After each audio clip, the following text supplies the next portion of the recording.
Welcome to Healing Motion。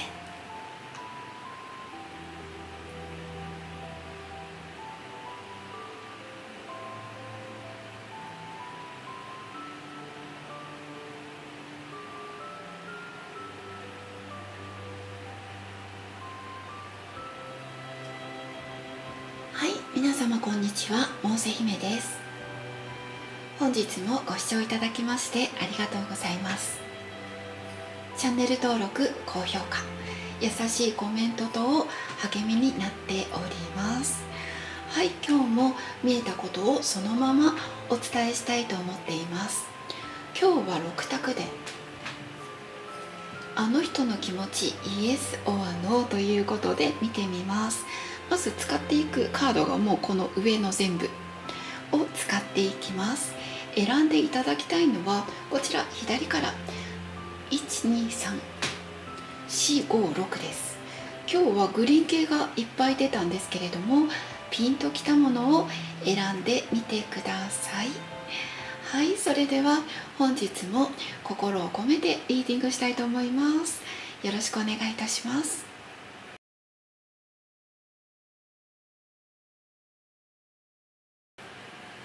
はい、1番の方、今からリーディングをしていきます。お二人の過去、現在、未来、ここがあの人の気持ち、そして2人の結果、あとここ一番下が全てアドバイスということで見ています。あの人の気持ち、そして未来の流れを中心に見ているんですね。まず過去過去のカードが太陽の正位置が出たので、お二人が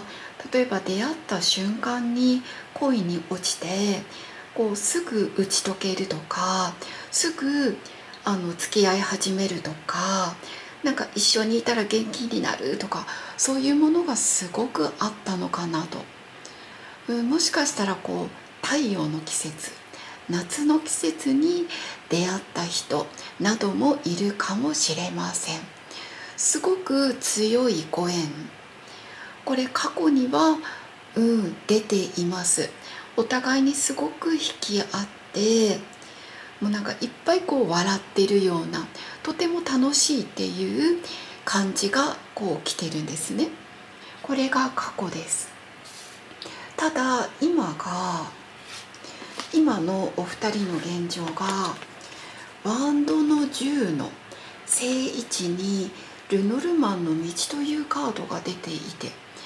お二人が今大きな分岐点に来ているのかなと。ですね、お互い背負いすぎてるというか、まだギリギリ頑張れるところではあるんだけれども、どっちかっていうと今義務感とか連絡しなきゃとか返信しなきゃっていうものもあるような感じだし、あなた以外、そしてあなたもあの人以外の自分のやらなければならないこと、仕事だったり家庭だったりっていう、そういうものが今すごく迫ってきていて、キャパギリギリで頑張れてるんだけれどもちょっとしんどいなとか、そういう感じが今現在見えているような気がします。そして未来にここにタロットのタワーが出てるんですね。タロットのタワーと木が出ているので、もうこのギリギリ今現在、持ちこたえていたものが未来ではもうこれができなくなる、支えられなくなるとか、ちょっとしたきっかけで大きなアクシデントとか喧嘩とか、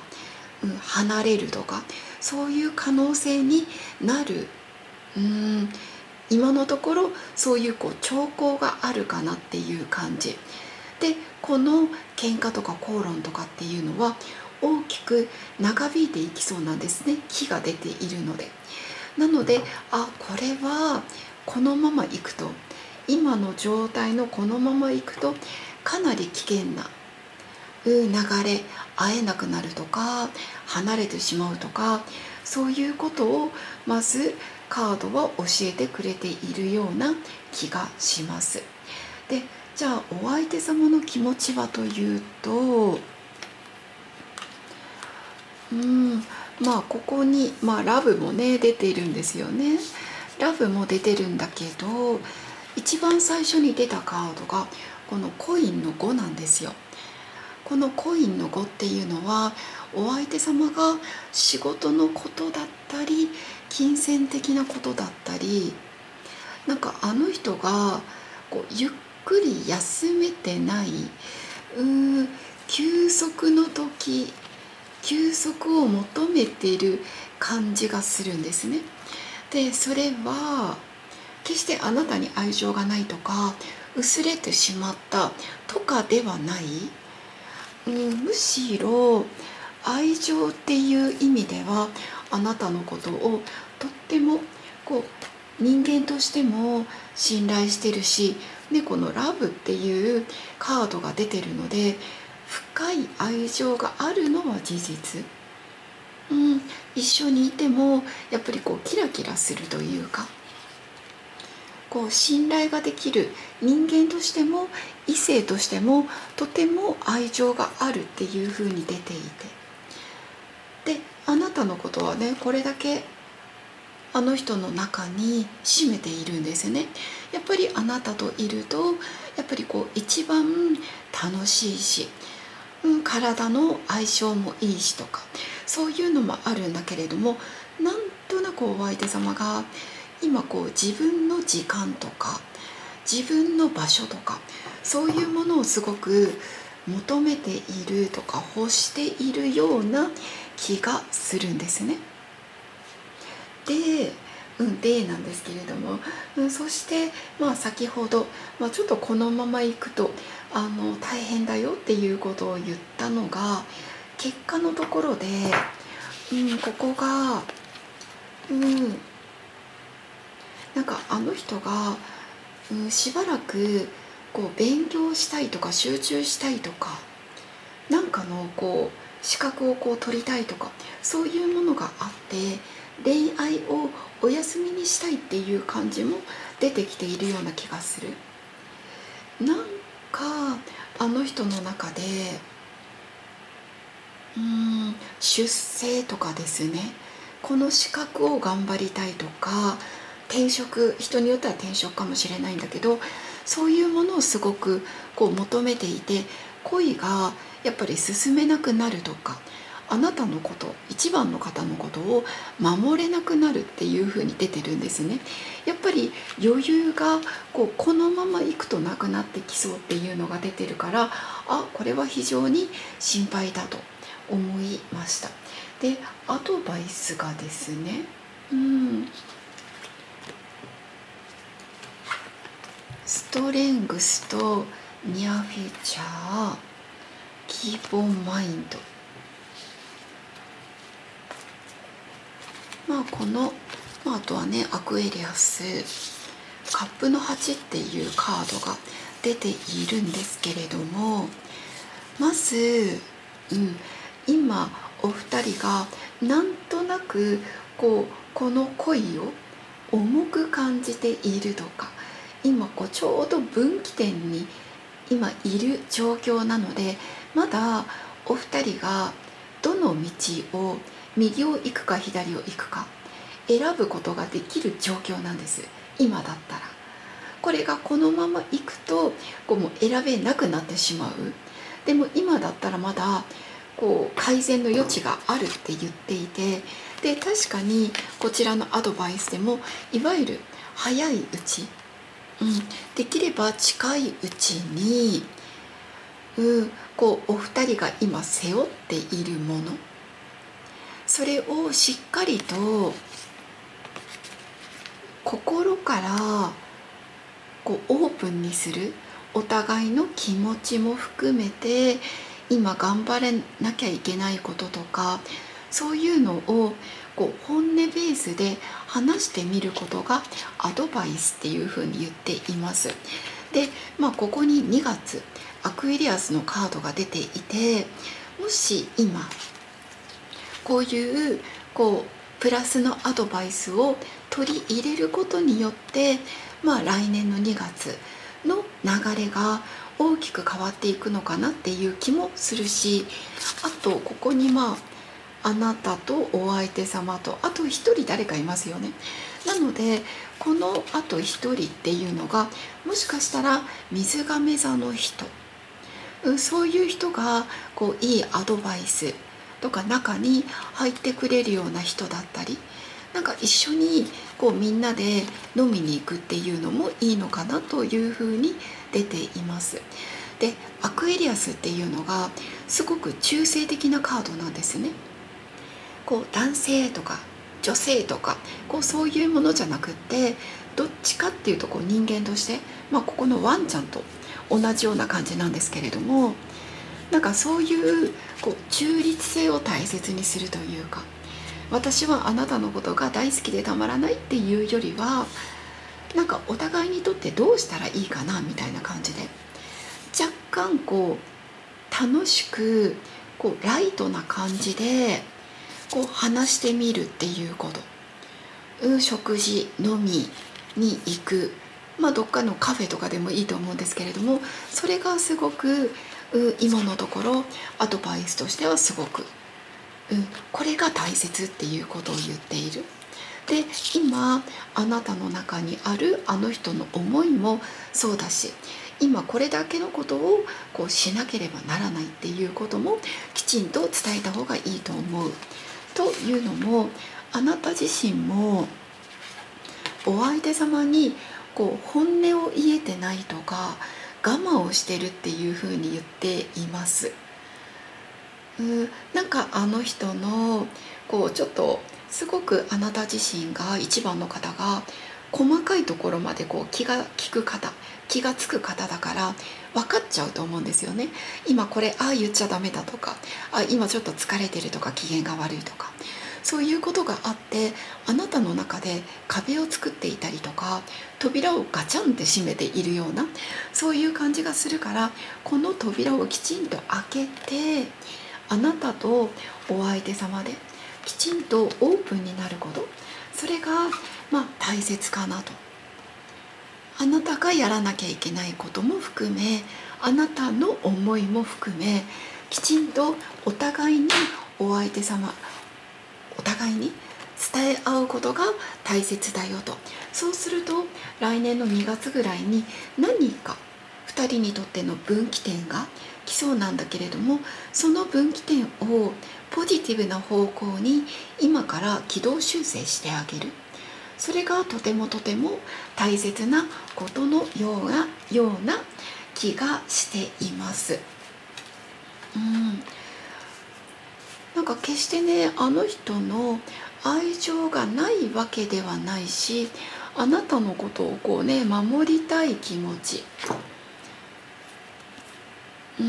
すごくあの人の中に燃えてる気持ち、大切にしたいな、好きだっていう気持ちは出てるんですけれども、もう少し行くと、このまま行くとキャパオーバーになりそうとか、お互いに好きなんだけれども、気持ちがあるんだけれども、お互いに気を使いすぎて逆にそこが大きな不信感につながるっていう可能性もあるから、ちゃんとオープンにする、それが今回アドバイスとして出ている。で、今回イエスかノーかっていうことを言うと、本当に今のまんま行くと、もうこれはね、ちょっとノーという状況になってしまうかもしれないんだけれども、今まだ道が選べる、軌道修正ができるっていう状況だから、今のこの時にきちんと軌道修正をして正しい道に進んでいって、来年の2月幸せな流れでその2月を迎えれるように頑張っていけたらいいのかなというふうに出ています。はい、これが1番の方へのメッセージです。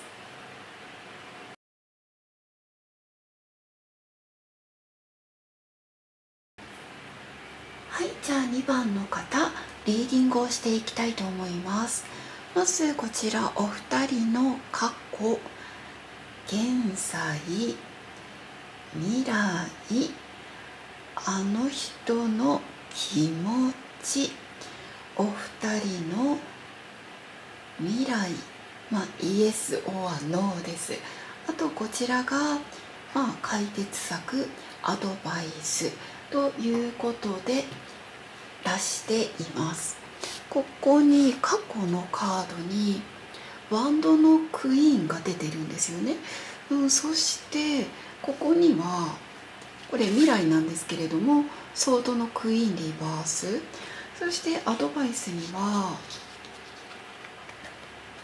コインのクイーンが出ていて、ものすごくこの恋というのは2番のあなたが主導権を握っているというか、あなたにかかってる、そういうふうにすごく思いました。で、過去もこちらのカードが出ているので、あなたの方からアプローチをしたりとか、積極的に動いてみたりとか、飲みのお誘いをしたりとか、そういう感じがとてもします。で、あなた自身がとてもすごく元気かな、元気でアクティブで、活動的、仕事も恋も一生懸命みたいな、そういう感じがとてもしていて、あなたがこの恋を手に入れたみたいな、そういう感じがします。あなたの人物像と過去の流れから見ると、まずそういうのがすごく出ていて、非常にあなたから見ても魅力的だったと思うし、あの人から見てもあなたはすごくキラキラしていた存在だったんじゃないかなと思っています。で、今なんですけれども、すごく穏やかな感じもするし、大人の関係っていう感じかな。もしかしたらお互いに例えば家庭があるとか、そういう複雑な感じがすごくするんです。ですごくするんだけれども、表向きは、きちんと問題がクリアになってるんですよ。ものすごく面倒くさいような感じとかは全く見えない。本当に理解がお互いにしているような表面性は見えます。表向き。そして非常に月日お付き合いしている長さとかもかなり長いのかなっていう感じがするんですね。ただ、表向き2人がね、これだけ穏やか、あんまり喧嘩とかもしたことがない感じがするんだけれども、あの人の気持ちとあなたの気持ちがすごくお互いに偽っているって感じがするんですよね。どういうことかというと、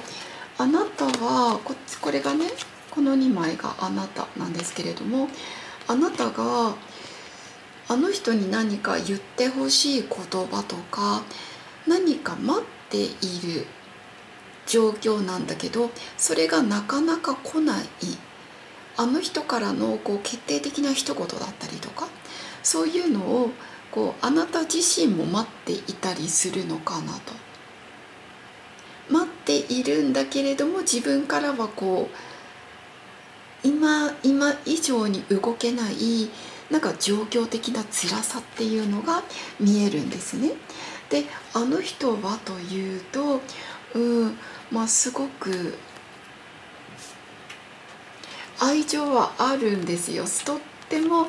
ロマンチックな感じだし、あなたと次のステップを少しずつ進んでいきたいとも思ってるし、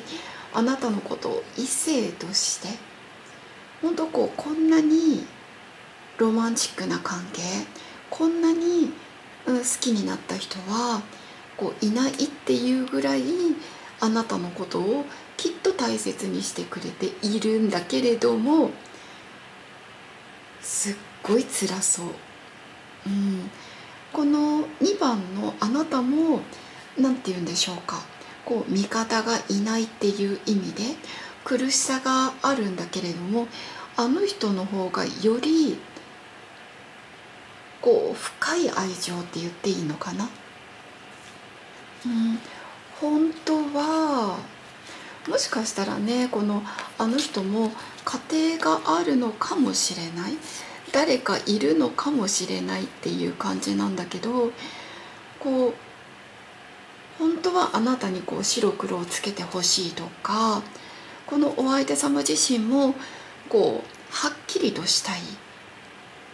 もうイエスかノーか言ってくれみたいな、してくれみたいな、そういう感じが見えていて、なんか今の状況、なんか寂しいとかなかなか会えないとか、そういうのがあの人にとってはやっぱりこう辛くてしょうがない、もう今かなりあなたへの愛情がある分、こうギリギリのところにいるし、このお相手様自身も自分でこう何をしでかすかわからないっていうぐらいのこう強い愛情があなたにあるなって感じです。なので表向きはこういう、穏やかな感じなんだけれども、心の中っていうのがそれぞれに深く悩んでいて、あなたは何か待っている、あの人の一言を待っているかもしれないし、あの人はあの人で今の状況がもう耐えられない、早くこう2人で次の段階に行きたいとか、次のステップに行きたいっていうことをもう心から望んでいるような、そんな感じがします。で、近い未来がまたこれがね、ソードのクイーンのリバースとユリというカードが出てるんだけれども、やっぱりこれはあなたがあの人に対して、あの人が望むことを言ってあげれないとかしてあげれないとか、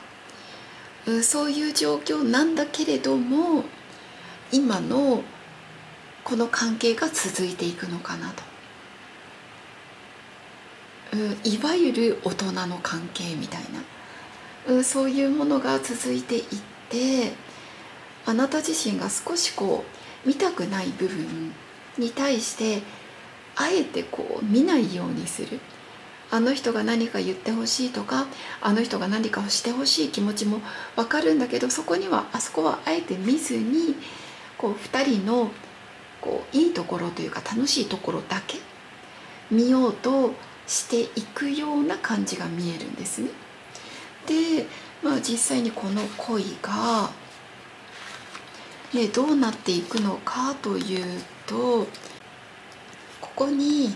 ソードのエースの正位、ワンドの10のリバース、そしてルノルマンの星と怒りが出ているので、お二人がもう耐えれないというところまで、なんかこのまま進んでいくような気がする。もしかしたらあの人が好きなんだけれどもって感じでギブアップもしたいとかなるかもしれないんですよね。でそこまで来るとっていう感じ、そこまで来ると、一個の大きな、季節の変わり目として10月と、あと来年の2月、ぐらいがこうあなたとお相手様にとっての大きなこう分岐点になって、特にこの2月かな、2月ぐらいには2人の関係がきちんとお互いにこうそれぞれなんて言うんでしょう、整理しなきゃいけないものをきちんと整理できてないかもしれない、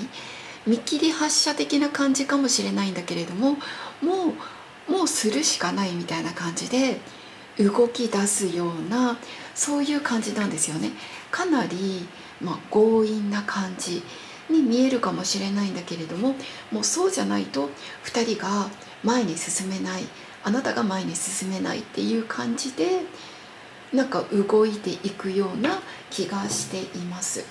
そして、ここに対策とかアドバイスが出ているんですけれども、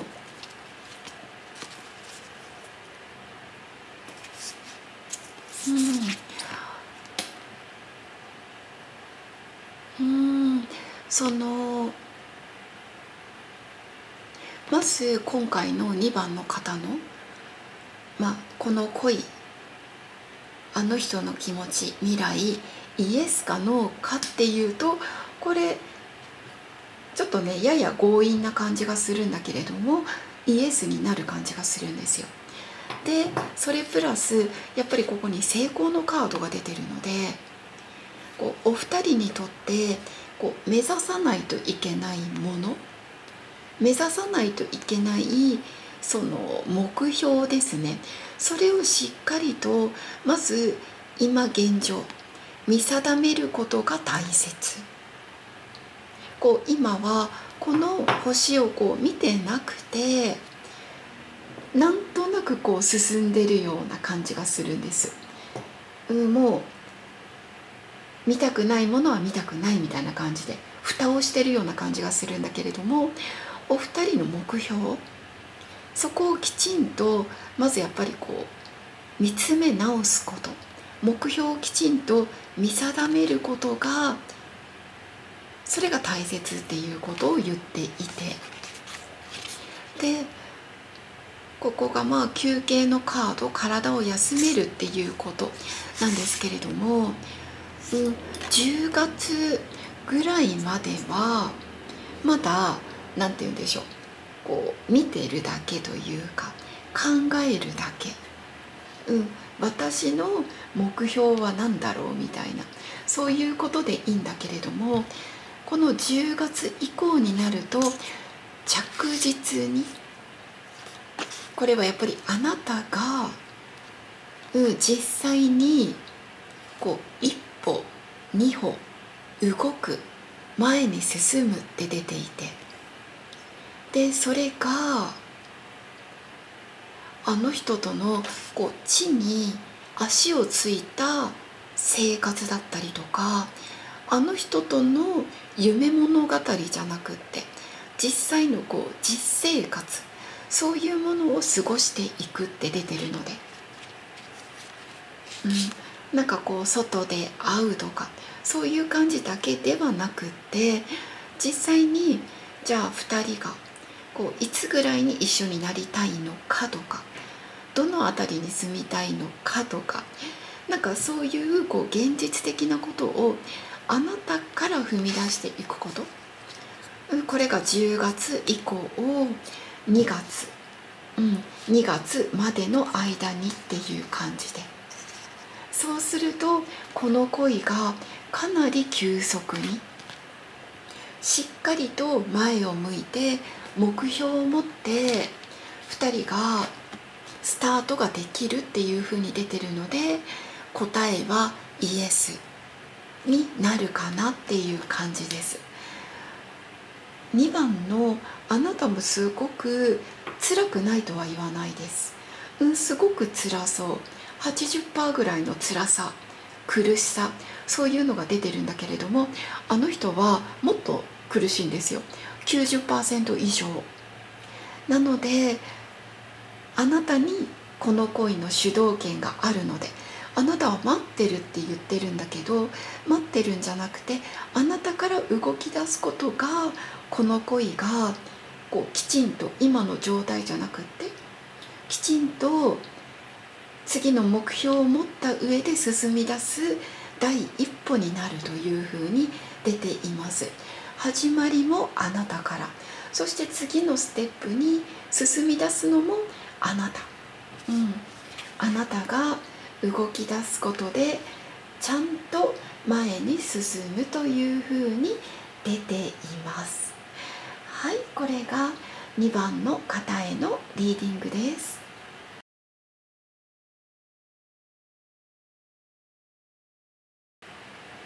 はい、じゃあ3番の方のリーディングをしていきたいと思います。まずこちらがお二人の過去、今の現状、そしてお二人の未来、そして結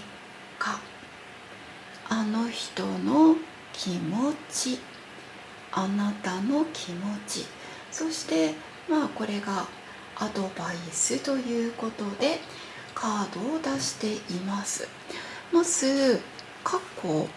のカードを見ていると、ソードのクイーンと本が出てるので、仕事上で出会ったとか、出会った時から秘密の関係というか複雑な恋ということから、ひそやかに始まっていったのかなっていう感じがしています。とても静かに誰にも気づかれることなくみたいな、すごく周りの人に気を使いながらこの恋を慎重に慎重に進めてきたのかなというふうに出ています。これはあなたのカードが出ているので、あなたの方からさりげないアプローチでこの恋が始まっていったのかなと思っています。そして今がストレングスの正位置とルノルマンの怒りというカードが出てるので、お二人がすごく絆とかも強くって、簡単には切れないというか、そういう強い2人の信念とか愛情っていうのはすごく見えます。とっても太いんですね、絆が。そこはねすごくいいんです。いいんだけど、でも今お互いの気持ちを見ていると、お二人の関係性は決して悪くないんだけれども、隙間風が吹いてるような気がするんです。まずあの人の気持ちでまず出たのがこの太陽のリバースなんですね。この太陽というのが獅子座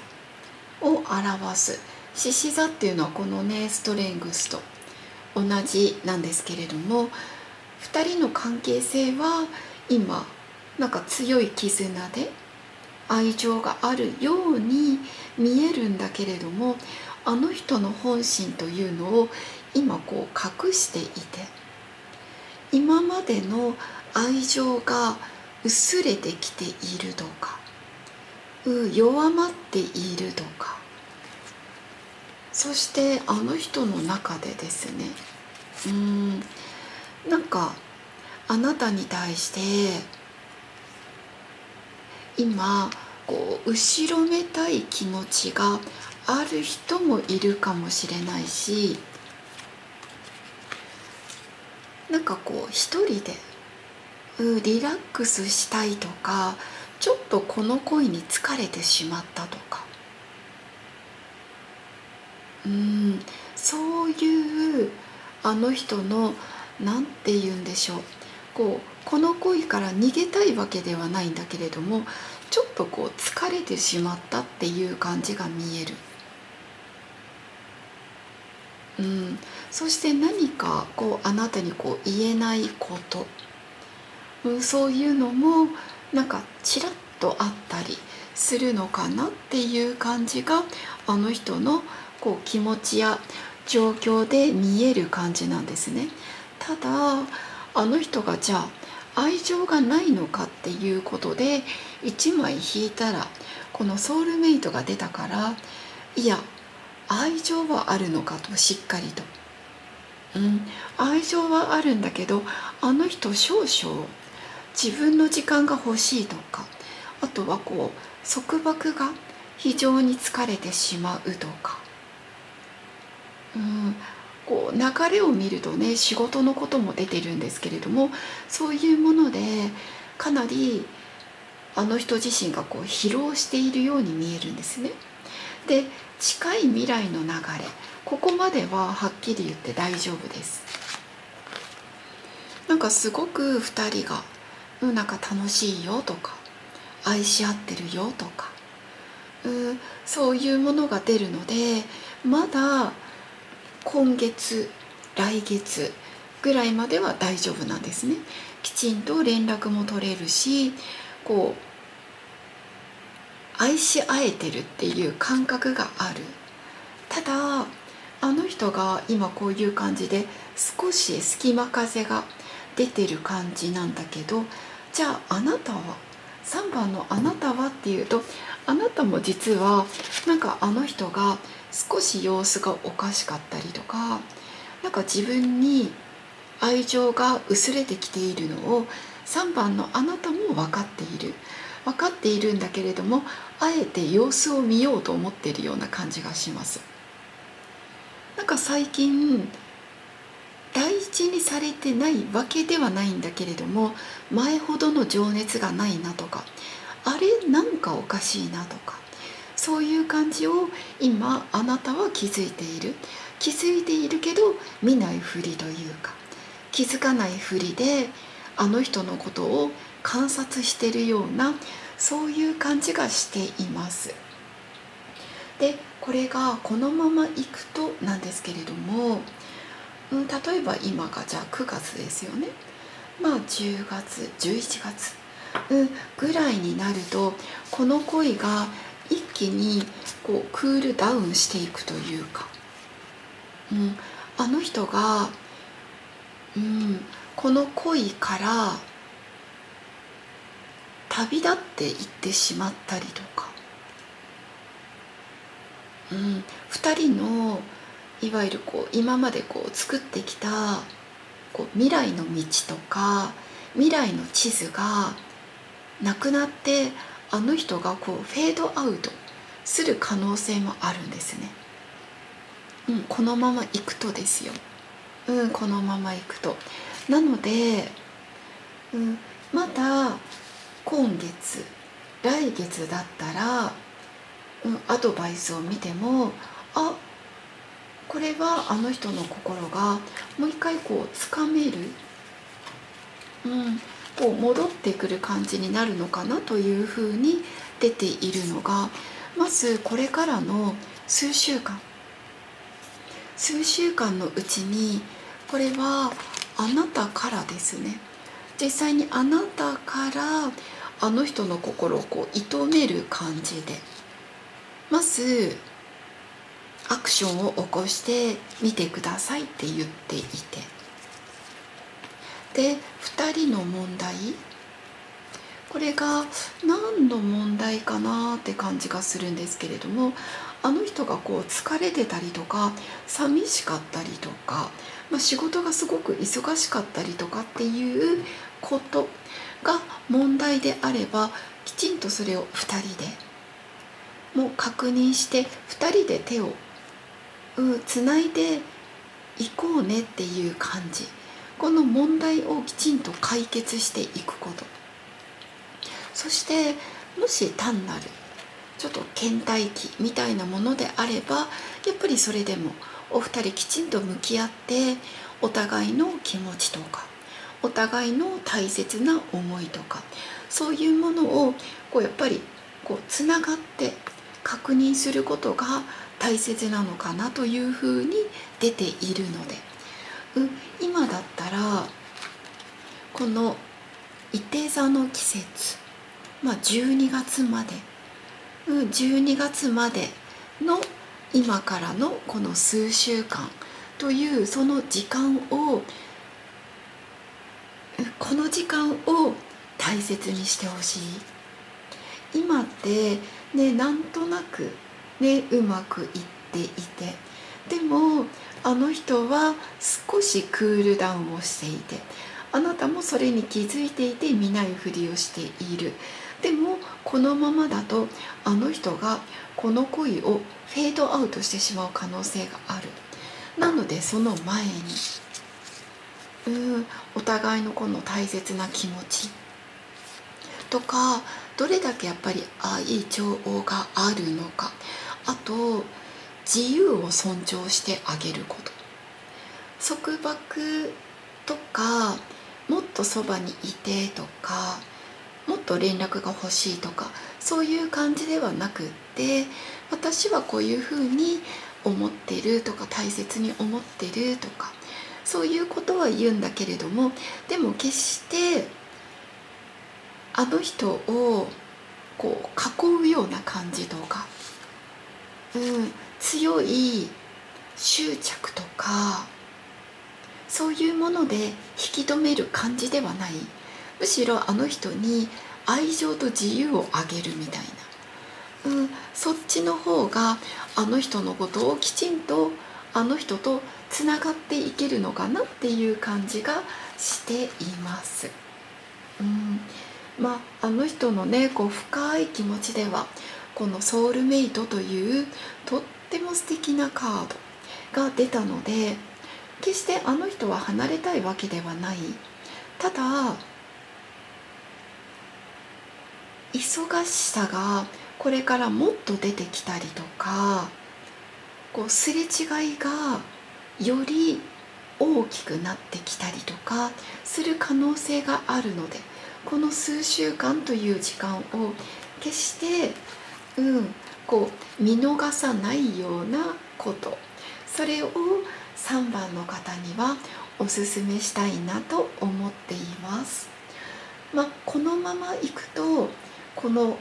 今回のイエスかノーか、あの人の気持ち、この恋の未来っていうのは、あの人が飛び立っていく、去っていくって出てるのでノーなんだけど、この数週間のことをきちんと大切にすれば、ノーからきちんとイエスに変わっていけるのかなというふうに出ています。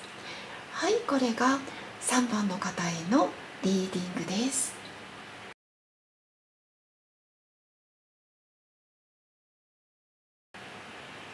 はい、それでは4番の方のリーディングをしていきます。まずこちらが過去、お二人の過去、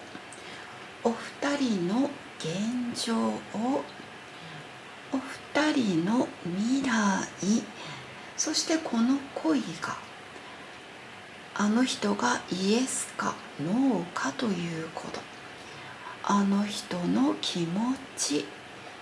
あなたの気持ち、そしてここがあなたへのアドバイスです。まず4番の方、このなかなか進まない恋に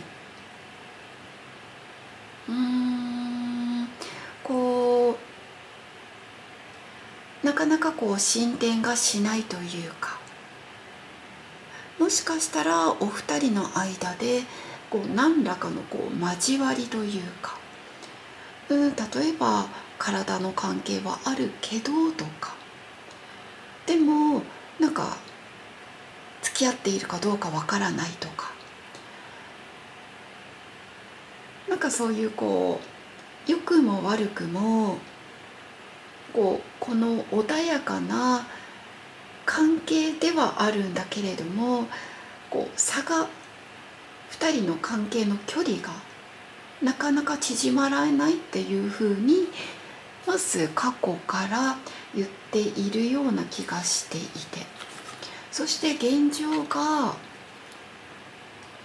この恋を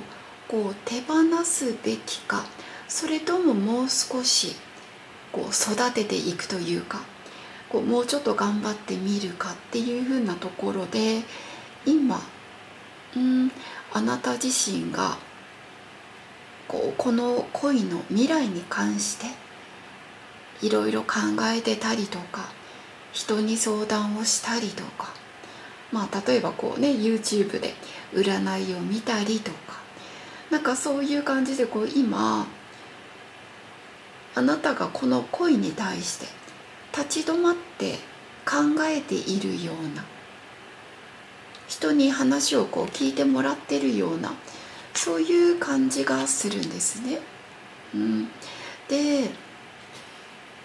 この恋がちょっときつそうだなとか、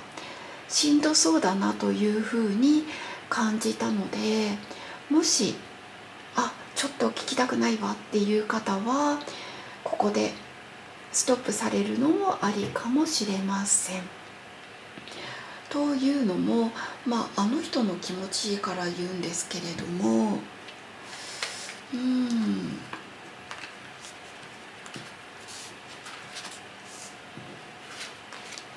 こうあの人の気持ちで、コインの4、そしてワンドの3のリバースというのがまず出ていて、こう友達以上としての気持ちがあの人の中にはあんまりこう見えないんですね。こう友達の中の一人だったりするし、あなたのことを失いたくないのは出てるんですよ。でもそれが愛情かどうかっていうとちょっと違う気がする。そしてここになんか親密そうなカードが出ていて、もしかしたら2人はこういう甘い時間とか甘い関係のお二人かもしれないんですよね。でもあの人っていうのはなんかもうこう謝ってるというか、もうごめんねっていう気持ちもあるし、なんかもし4番の方がこうそれ以上望むのであれば、もうこの関係をこうきちんともう断ち切っていくしかないみたいな、そういうこうあの人のこうずるくはないんですけれども、なんかそういう感じが見えるんですね。人間として、友達の一人として、そしてもしかすると、体の関係がある人としてはもちろん手放したくないと。でもこれ以上になった時には、なんかこうお相手様の中でこうきちんと決断をするとか、これ以上は受け入れることができないとあの人が言っている。近い未来がここにクローバーと世界のカードが出てるので、白黒をつけるチャンスはやってきそうな気がします。どちらに転ぶかっていうよりも、むしろこうあなたの4番の方の気持ちをこうすっきりさせるためのこう白黒のチャンスとか、自分の気持ちを伝える行動、それがあの人の心を少し動かす可能性はあるし、もしかしたら今の状態じゃなくて、そこに加えてこうきちんと勇気を出すことによってこう奇跡とか幸運がやってくる可能性はある。それは出てるんですよね。なのでこう今のままでよりも一歩の勇気、一言の勇気っていうのはおすすめしたいなっていう感じがしている。ただお相手様ってもともと自由人だったりとか、人に束縛されるのが嫌だったりっていうのがすごく出てるんですよね。なので結論として言うと、この恋とかあの人との恋の流れはもう非常に辛くて、もう諦めたいとか諦めようと思うとか、あの人から言われて恋の決着がつくとか、そういう辛い感じがするかな、このままいくとですね。で、今回のこのアドバイスというのが、まずお牛座、あとお牛の季節だから、5月ぐらいと、あとお牛座の人っていう意味もあるんですけれども、これらのカードが出ていて、やっぱりあの人の気持ちを、あの人の表情をやっぱりきちんと見た方がいいと、見逃さないでって感じなんですよね。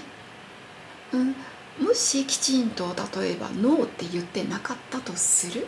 でもやっぱりなんか伝わってる部分は、見えてる部分はきっとあるかなって思ったりとか、やっぱりこの恋はあの人主導なんですよね。そしてこれ以上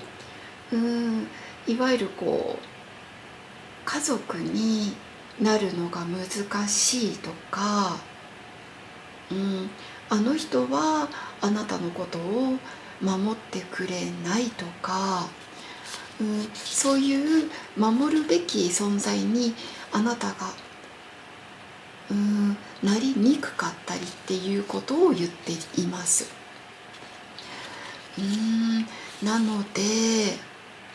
もしかしたら今年の5月に何かあったかもしれないし、もしかしたら来年の5月ぐらいにようやくあなたの気持ちが前に向かっていけるような、そういう感じにもなるかもしれないし、あとは、このお牛座っていうのは金星、恋愛、お金、そういうものを表すんですけれども、あなたの例えば外見的なもの、メイクだったり装いとか、そういうのをぐっと、例えば女性らしくより華やかな色を例えば使ったりとか、お洋服に例えば取り入れてみたりとか、そういうことはなんかすごくラッキーカラーとか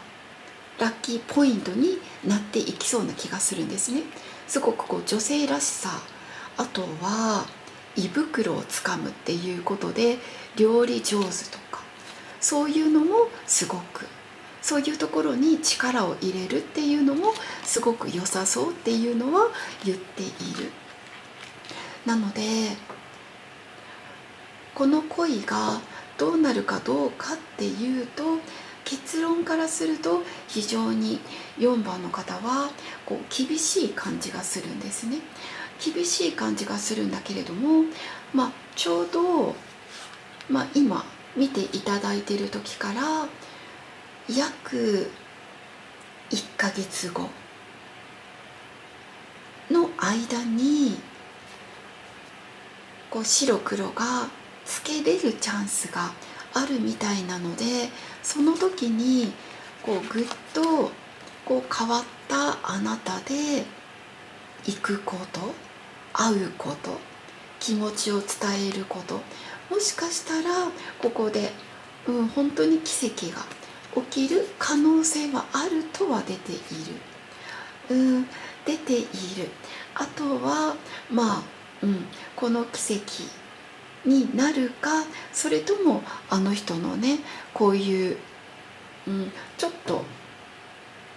なあなあというか、グレーな関係でいたいっていう感じのあの人の気持ちがいわゆる強く出るかどうなるかなという感じが出ています。ただ私のリーディングと、あと天使様からするともっときちんといろいろなサインとか、あの人の言葉とか表情とか、こうそういうものを見逃さないでっていうことを、すごく言っているような気がしています。自由人なのかな、あの人は。そして案外ね、モテる部分もあるかもしれないけれども、でも一歩踏み込んだらちょっと面倒くさいっていうような、方にも見えました。この来月のチャンスを、生かすのもいいのかなと思っています。はい、これが4番の方へのリーディングです。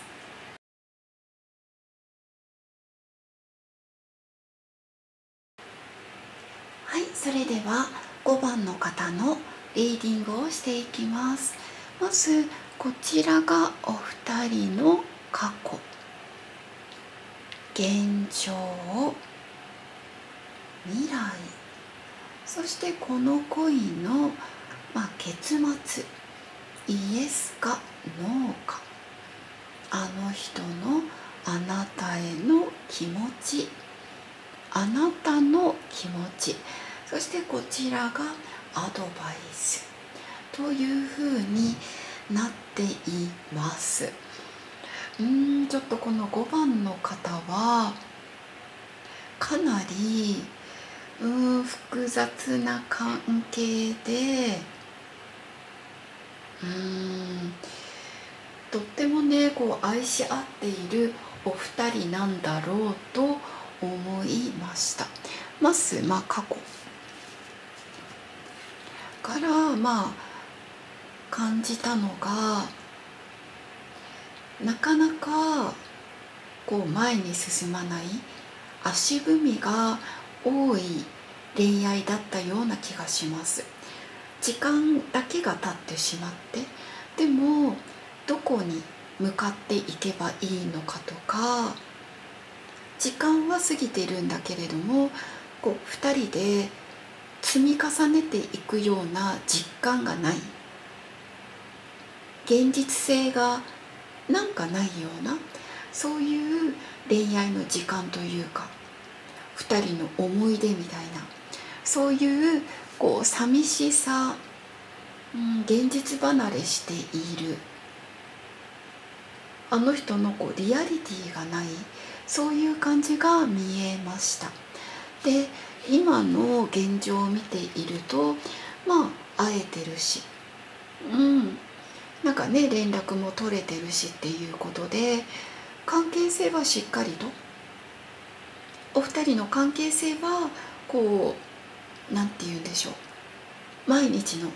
こうきちんとしたルーティーンみたいなものがすごく見えるんですよね。例えば夜お休みの連絡をお互い入れるとか、例えば1週間に1回か1ヶ月に1回か2人で会う時間を持つとか、そういう感じはすごく出ています。出ていて、で驚いたのが、あなたの5番の方の気持ちから見るんですけれども、これ世界の正位置とこれ運命のリバースが出ているんですね。なのであなたは世界で一番このお相手様のことが大好きだと思う。でも出会う順番が違ったとか、もうどうしてももうなんかこう解決ができないような問題があるとか、そういうこう切なさとか、なんかそういうものがすごく見えるんですよね。そしてあの人とすっごく一緒になりたいと言ってるんだけれども、でもあなた自身でそれは無理なんじゃないかとか、今は無理なんじゃないかとか思ってる部分があるように見えます。じゃああの人の気持ちはっていうと、もうなんて言うんでしょう、偶然なんですけど、このね月のカードが2枚出てて、これオラクル、こちらルノルマン、なのでやっぱりあなたに対して本当に異性としてとっても大好きなんだと思うんですよ、この5番の方だから、むちゃくちゃ両思いといえば両思いですごく愛し合ってるし、なんかこういう一緒に過ごす時間がものすごく貴重で、居心地のいい時間だったりとか、2人で愛し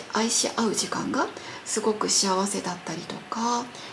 お相手様もあなたのことをとても求めているし、体の相性とかもすごくいいのかなっていう感じがしています。で、あなたに対してもっと会いたいと思ってるし、もっと優しい言葉とか愛情とかも伝えたいって思ってるし、きちんとあなたとの未来を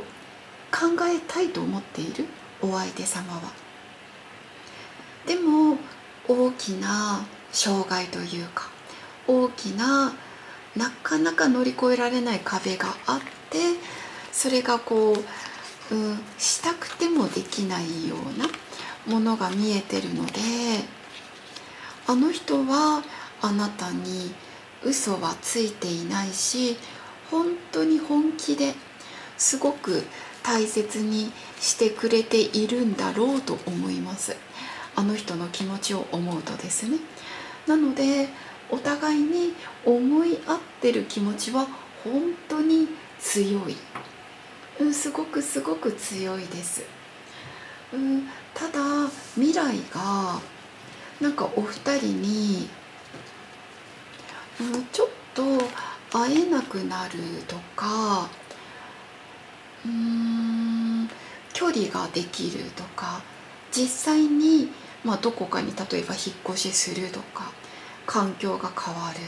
そういうことがあってなかなか会いづらくなるかもしれないというのが出ていたり、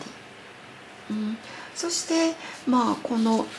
未来というのが、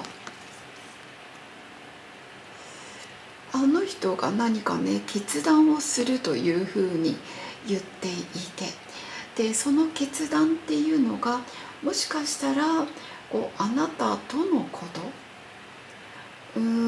この恋をこれ以上頑張れないんじゃないかとか、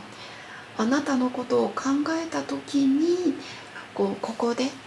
距離を置いた方がいいんじゃないかとか、そういう感じ、環境が変わることでそういう未来をあの人が考えるような気がする。でもそれは自分のことだけを考えてじゃなくて、とってもあなたのことが大切なんだけれども、あなたの気持ちも痛いほどわかるけど白黒つけれない自分がいるみたいな。じゃあもうこの恋は自分できちんと自分から白黒をつけてあげた方がいいのかなとか、そういう感じに見えるような気がしていて、でアドバイスがですね、これがまず出たのがいて座の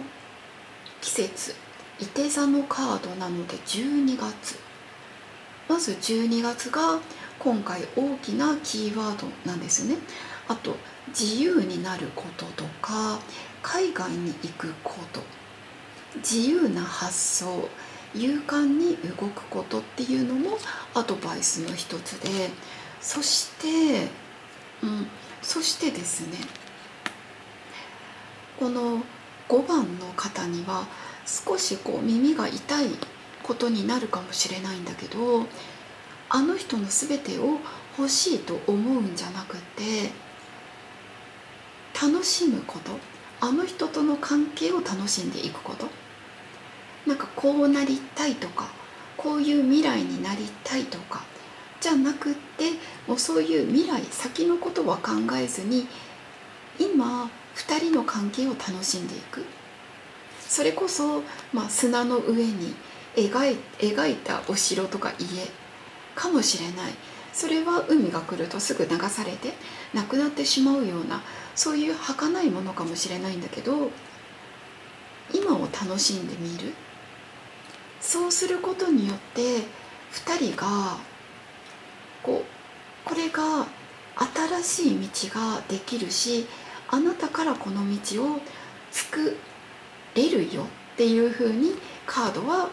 そしてエンジェルは言ってくれている。今のあなたが望む、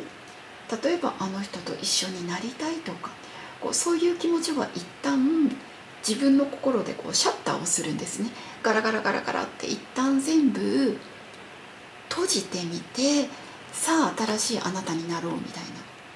でそれがどういうことかっていうと、先のことは考えずに、儚いかもしれないんだけど、とにかく2人の時間とか2人の関係を楽しんでみる。そうするとこの12月に起こることっていうのが、こういうネガティブなことじゃなくて、あの人がいい意味で責任感を感じずに、あなたとあなたのことも大切にしたいとか幸せにしたいっていう気持ちはあるんですよ。あるんだけど、今のままだとそれができない。責任感からあの人は白黒をつけようとする可能性があるんだけど、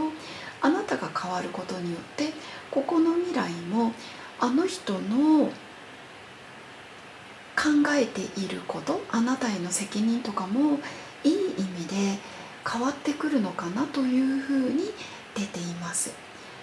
あなた自身のあの人に対する気持ちはむっちゃくちゃわかるんだけど、むっちゃくちゃわかるんだけれども、これをそのままあの人に求めるような感じしてないとは思うんですよ。5番の方ってしていないとは思うんだけど、やっぱりあの人はあなたのことが好きだからわかるし、それを叶えられないことが辛いとかなってしまいそうなので、12月までにあなたが自分の心を用意する、そしてあの人との時間を、こういうふうに定期的に会う、定期的に連絡を取る、この時間を今までよりももっと楽しく、もっといい意味で軽く考えていくことによって、あの人との未来が、まだ先のことはわからないんだけれども、少なくとも近い未来のあの人の責任感とか、そういうものはすごく楽になってリラックスしてあなたと向き合ってくれるのかなと、そういうふうに5番の方にはお伝えしたいなと思っています。はい、これが5番の方へのリーディングです。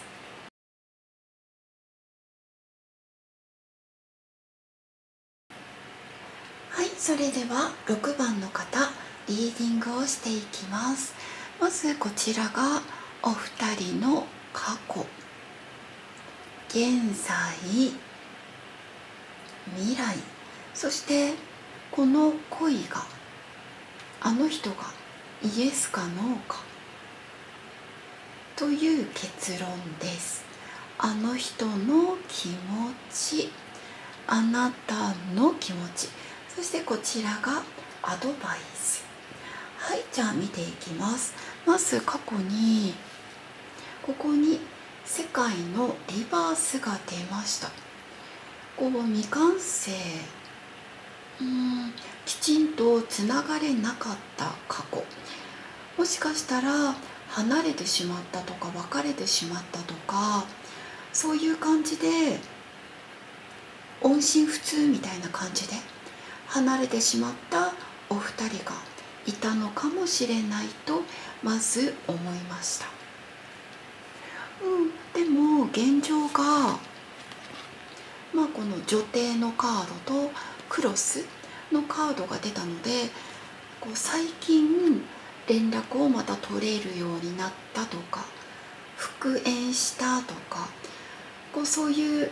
新しい2人の関係が生まれ変わったのかなっていうように今現在が出ています。ようやくね連絡が取れたとか復縁ができたっていう方もいる感じなんですね。で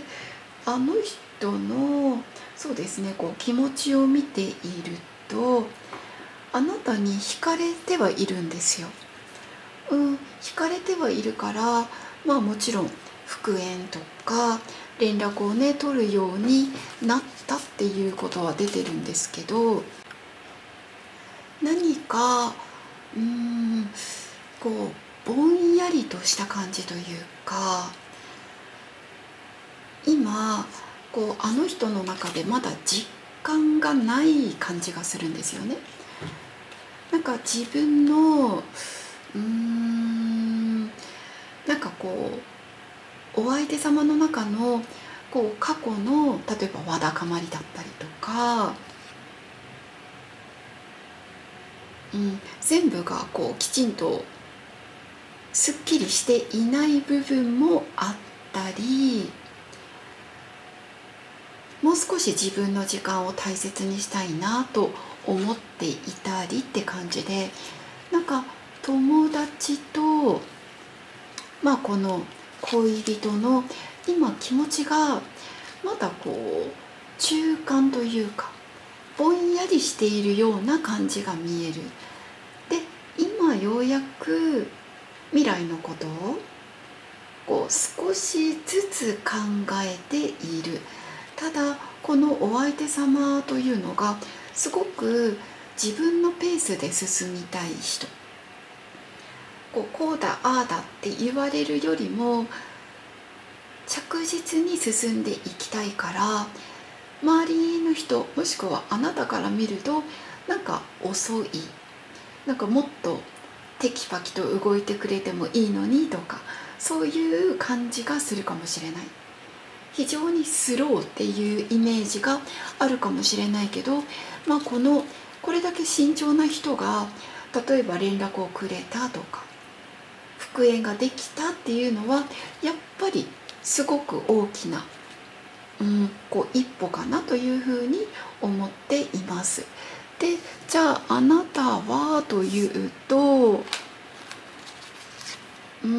本当にこう夢にまで見たあの人っていうすごく憧れがあるんですね。でもなんかこの過去この出来事っていうのがこうお互いに何かこう傷つけ合ったりとか、言葉に傷ついていたりとか、まだあなた自身も傷が癒えてない感じがするんですね。表面上であの人とやってはいけているんだけれども、こうまた同じことになったらどうしようとか、この刺さった剣がまだ抜けていない感じ、傷がきちんと癒えてない感じ、また離れてしまったらどうしようみたいな、そういうものがあって、なんかお互いに遠慮しているように見えるんですね。で近い未来はまだお二人の関係がまだ軌道に乗ってないです。むしろもっともっとぶつかり合った方がいいっていうのを出てて、ぶつかり合ってお互いの本音とかそういう海をきちんと出し切る、それが、まず大切なことかなと。そうすることによって本当の意味でここできちんと、これタロットのタワー、そしてルノルマンの太陽、これはタロットのコインのページのリバースが出てるんですけれども、きちんとお互いがいろいろな本音をぶつけ合うことでようやく2人が再スタートが、ここできちんとスタートが切れる。お互いの本音、お互いに分かり合うこと、そしてお互いにどれだけ好きなのかとか、どれだけお互いに思い合ってるかっていうのをきちんとここで理解できるって言ってるんですね。でアドバイスもビッグハッピーチェンジね、ワンドのキング、マジシャン、アセプタンスと、あとお羊座のカードが出ていて、ここもね太陽だから、獅子座、火の星座なんですよね。でワンドのキング、ワンドだから火ということで、どうも火の季節、いて座の季節お羊、そして火、あとは何だったかな、ちょっとごめんなさい、獅子座の季節ということで、なんかその火の季節にお二人の関係がより本物になっていく。そしてあなたもあの人の愛情っていうのをきちんと受け入れることができたりとか、あの人の言葉をお互いに交わしてきちんと理解し合える、本音が分かり合える。でそうした方がいいっていうふうに言っていて、でこれだけ積極的なアクティブなカードが出てるから、やっぱり今あなたがすごく怖がっていたりとか、傷ついていたりとか、そういう弱い感じ、涙っていうのが出てるんだけれども、それに打ち勝ってあの人にもっと本音で、そしてもっと近づいて、そしてお互いに海をきちんと出し合うことによって、こういうようやく2人の新しい大きな幸せな変化がやってくるよって感じ。このまま行くっていうよりは、なんか今お互いにある違和感、そういうものをきちんとお互い出し合うことが大切。まだなんか上辺だけっていう感じがするんですよ。お互いに慎重になってたりとか、お互いに慣れていなかったりとか、お互いにまだ傷が癒えてない、そんな感じがするので、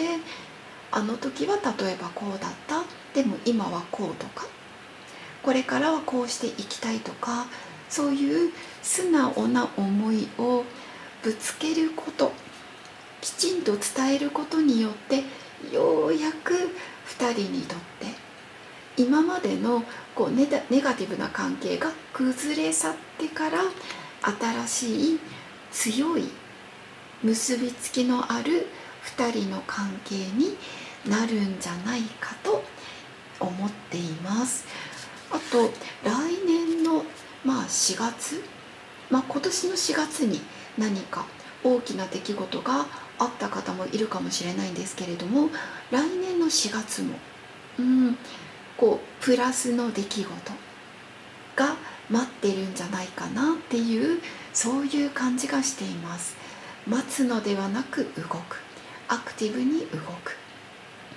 積極的に心の内を話し合う、伝え合うということがおすすめです。はい、これが6番の方へのメッセージです。